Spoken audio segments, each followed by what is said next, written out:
I hope you can see me there and I'm not cut off about there, but if I am, oh well. Kind of lean in here. I got this email the other day from a woman. People watch my videos, and I got this question posed to me. Hey Will, I'm a 23-year-old woman looking to buy a handgun. I have children, so I'm not going to want to buy something like an AK-47. Obviously, I wouldn't either. What are some good handguns to buy, and what are the good positive things? Like she says, she wants to know what's the drawbacks to some of them. So I'll pose them. For a woman, conceal and carry, you get something like a 380. This is my LC9. The one thing you want to know, okay? The LC9. They also make an LCP. It's a little smaller. Too small for my hands. I don't like it. It's way too small. The LC9 that I upgraded with my stainless steel guide rod. It's a nice little gun. You know, you always want to hold it like this. Never hold a gun like this or like this, because it can go off. You want to hold it with your finger right here. That's the correct way. And of course, in this LC9, you can see it's an automatic. You can get the regular magazine for it, or you can get the one with the extended clip. The extended clip gives you a little more feel down here. Now, you can upgrade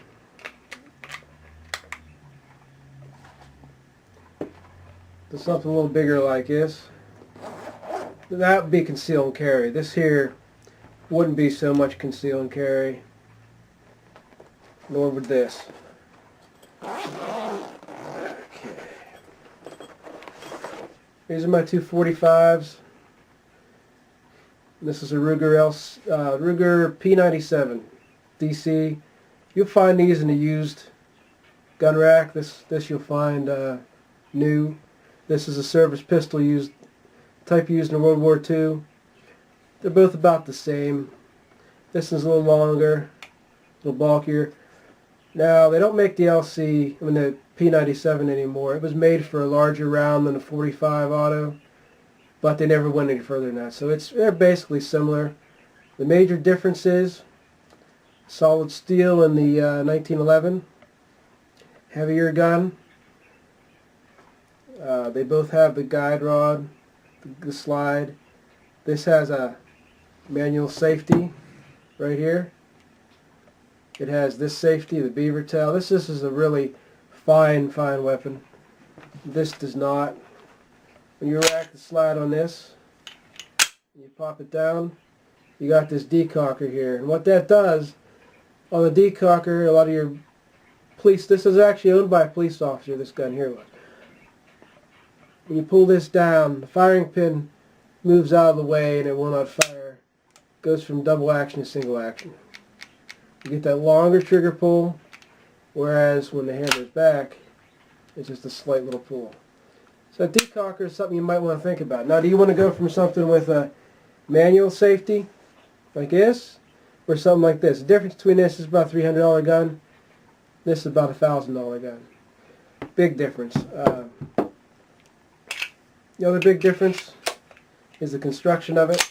As you can see, 1911 is a very fine made gun, but the thing you might also want to take into consideration with the 1911, there's a lot more going on here, whereas opposed to these Rugers, very simple, less parts.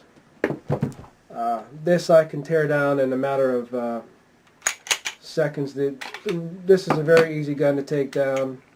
You just simply pop it out, take it apart like that. Whereas with the 1911, you're not going to have that. It's going to be a lot more difficult to tear down and put back together. Now, if you're looking for something that you want that's not automatic, has even less parts, I don't have one on me right here, but go with a a nice gun like a Ruger makes the LCR. The LCR is nice. It comes in 38 special, 357 Magnum, which you can shoot 38 special through, or the 22. Now, I would recommend that more for a woman or something like this. So to my reader, go with something small you can still carry. Unless you're going to be target shooting. This is a very heavy weapon right here, as is the other one. If you're going to be firing this thing, you're going to have some really nice, expensive purse to carry it in. Prada. The devil wears Prada. Maybe the devil's got a 1911. I don't know. But I would not recommend getting this. This would be more for tournament shooting, hunting, that kind of thing. The 45 is a very big round. It's a very slow-moving round. It's very powerful. You're not going to want this. Don't let them sucker you into it. And for God's sake, whatever you do, when you're buying a gun, do not buy something crappy like the big thing like Charter Arms has out one. It's called the Pink Lady or the Purple Lady. The Gold Finger, they call the other one. It's gold. Now they do make this. They do make the LCP in pink. If you want something pink, order a pink LCP. Most gun shops can order them. If you don't want the black, you want something pink, you want something girly. Don't get the Charter Arms one. It's a 38 special. It's aluminum. They'll charge you $300 for it. You go to return it, you go to trade it in, you get about $50. It's not a well-made gun. They're marketing that way because they are, basically that's all they have to market it with. It's not that it's a good firearm or it's accurate, it's just that's what it is. They're marketing towards women. They're marketing it towards a fear factor. It's not a well-made weapon. This 9mm, between that and the 380, not much difference. This round will penetrate 10 inches. Same way with 380. A little more power in the 9mm, but I'll tell anybody, you think the 9mm or the 380s there's a difference. Even the 22. 22's killed more things than any other weapon. You take guns, as far as hunting, 22 Magnum. Any bullet's is made to kill.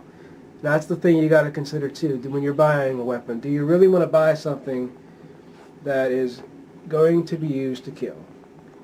This is going to be something your last resort. Think about it that way.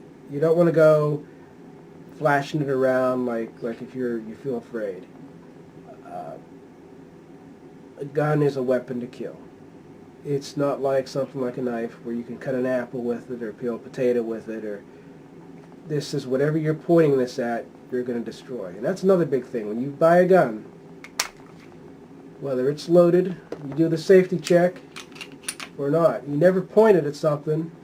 Now I mean this because there's so many people out there with their guns that are pointing them at things and pointing them at people right now, like I know it's unloaded, but you never point it at something because there might be one in there. There might be one that jammed in there last time it was fired and nobody ever realized. You never point a gun unless it's something you want to destroy.